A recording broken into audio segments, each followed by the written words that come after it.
చేసిన 48 అవర్స్లో ఆయన కంటెస్ట్ చేయట్లేదు. అయితే జో బైడెన్ గారు హెల్త్ బాగోక టెస్ట్ ఇప్పుడు కమలా హ్యారిస్ హాఫ్ ఇండియన్, అలాగే Trump vice president JD Vance wife మన తెలుగు అమ్మాయి. అయినప్పటికీ నేను ఇంకా నెగోషియేషన్ చేసుకోవాలి, ఎందుకంటే అక్కడ ఎలక్షన్స్. ఇప్పుడే చెప్తున్నాను, 3 నెలల ముందే 3 నుంచి 4 రాష్ట్రాల్లో 50,000 నుంచి 1,00,000 ఓట్లలో గెలుపు ఓటమి. అందులో స్వింగ్ స్టేట్స్ లాంటి విస్కాన్సన్, ఒహాయో, వర్జీనియా, పెన్సిల్వేనియా లాంటి 5-6 స్టేట్లు ఉన్నాయి. ఎలక్షన్ని డిసైడ్ చేసింది 5 కోట్ల ఓట్లు పడినా గెలుపు ఓటమి మాత్రం 50,000 నుంచి 1,00,000.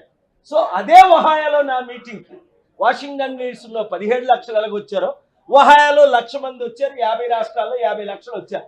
ఇప్పుడు నేను ఎక్కడ మీటింగ్ పెట్టినా స్టేడియంలు నిండుతాయి. మరి ఇండియాలో ఎందుకున్నా ఈ దేశాన్ని రక్షించడం లేదు, వడ్డీ కట్టే పరిస్థితి లేదు.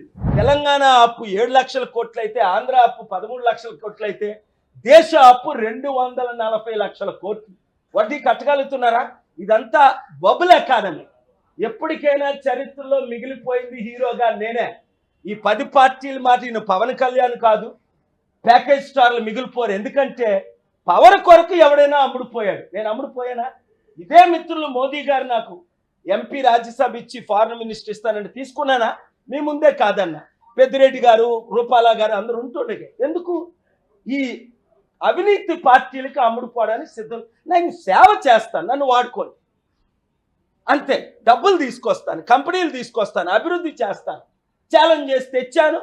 1981 నుండి నేను అభివృద్ధికి కృషి చేస్తున్నాను. 89 నుంచి సూపర్ కంపెనీస్ తీసుకొచ్చు. గూగుల్, మైక్రోసాఫ్ట్ ఎవరు తెచ్చారు? ఇదే ఢిల్లీ బిల్ గేట్స్ పేరు వెనక ముందు చంద్రబాబు నాయుడు గారు దేవగౌడ్కి ఎవరు పరిచయం చేశారు? అప్పుడు ఆయన ప్రధానమంత్రిగా నేనే కదా. ఇవన్నీ సాక్ష్యాలు రుజువులతో ఉన్నాయి కదా.